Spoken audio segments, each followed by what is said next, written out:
Merci de nous rejoindre sur Bamako News TV, mesdames et messieurs. Bon après-midi à toutes et à tous et bienvenue dans ce flash d'information. Nous entamons ce flash d'information par l'actualité nationale. La Cour suprême maintient en détention Félicie Soko et Nuhumu Dabitao dans une décision qui suscite de vives réactions. La Cour suprême malienne a rejeté les demandes de libération provisoire déboiré Félicie Soko et du colonel-major Nuhum Dabitao le 13 novembre 2024, impliqués dans l'affaire de l'acquisition de l'avion présidentiel et de matériel militaire.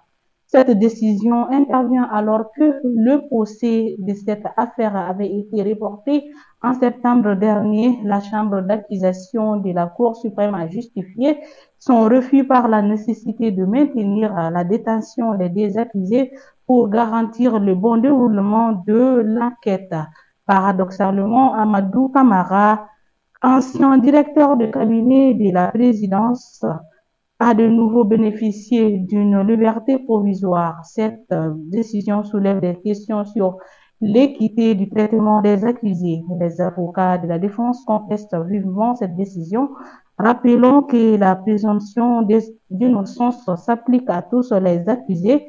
Il soulève également que Nouroum Dabitao, qui bénéficiait d'une immunité, s'est volontairement rendu à la justice, ce qui témoigne de sa bonne foi.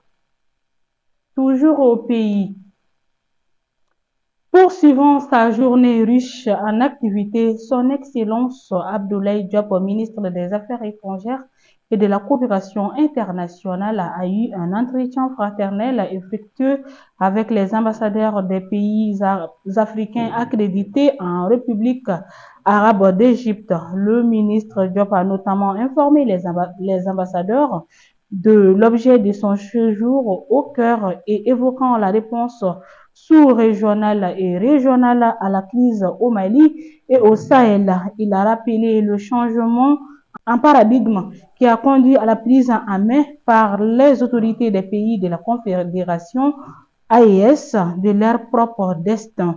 En toute souveraineté, les échanges ont par ailleurs porté sur la nécessité de renforcer la solidarité entre les pays africains conformément aux aspirations et aux attentes légitimes des peuples africains. Hier, mardi 3 décembre 2024, le ministre de la Communication, Alhamdou Ag Ilien, a reçu la commission d'implantation des dispositifs publicitaires.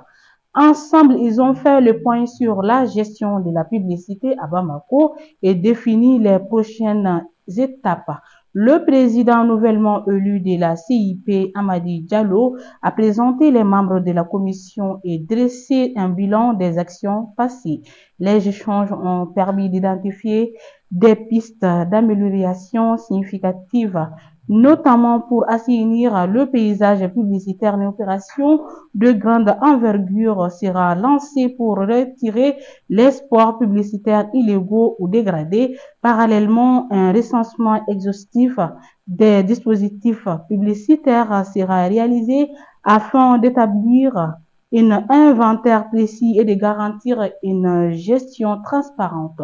Pour assurer la qualité des sports publicitaires, le groupement professionnel des agences de communication et des régies publicitaires élaborera un cahier des charges. Ce document définira les normes techniques à respecter pour tous les nouveaux dispositifs. Le Premier ministre, chef du gouvernement, le général de division Abdoulaye Maïga, a reçu en audience le mardi 3 décembre 2024 M. Mohamed Abdike, chef de cabinet adjoint de la direction générale de l'Organisation internationale pour les migrations. Cette visite de courtoisie s'inscrit dans le cadre de la tournée de cette délégation de haut niveau dans les pays membres de l'Alliance des États du Sahel, avec une étape du Mali du 2 au 4 décembre 2024. Lors de cette rencontre, M. Mohamed Abdike a mis en avant l'importance de renforcer la coopération entre le gouvernement de la transition et l'OIM. Il a réaffirmé l'engagement de l'organisation a accompagné le Mali dans ses efforts de développement tout en respectant pleinement la souveraineté des pays du Sahel. Il a insisté sur l'importance d'aligner les programmes de l'OIM sur les priorités nationales et a salué les excellentes relations avec le ministère des Maliens de l'Extérieur et de l'intégration africain dirigé par Moussa Atayer. La ville de Mopti est le point de départ des finances de transport à destination des régions de Tombouctou et Gao. Selon les conducteurs de ces embarcations, cette année, il y a eu suffisamment d'eau sur le tronçon.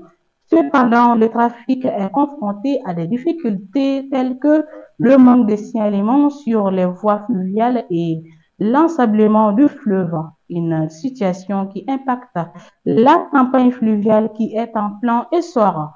Mopti, point de départ du périple de plusieurs jours de voyage pour les populations du Nord. Ce trafic fluvial permet à des milliers de commerçants et voyageurs de rejoindre les régions de Tombouctou et Gao.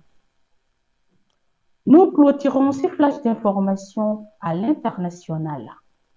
Un tournant historique s'est opéré pour l'Afrique. L'Afrique du Sud, premier pays africain à présider le G20, a annoncé son soutien sans faille à l'entrée du Nigeria au sein de ce groupe des plus grandes économies mondiales. Cette décision prise lors de la cérémonie officielle d'intronisation de l'Afrique du Sud à la tête du G20 marque une nouvelle étape dans la quête du continent pour une plus grande représentation sur la scène internationale. Cyril Ramaphosa, président sud-africain, a souligné l'importance d'une voix africaine unie au sein du G20. Il a rappelé que l'Afrique du Sud, en tant que membre isolé du groupe, a souvent dû défendre les intérêts du continent de manière solitaire. Avec l'entrée de l'Union africaine et le soutien potentiel du Nigeria, l'Afrique pourrait peser davantage dans les décisions internationales.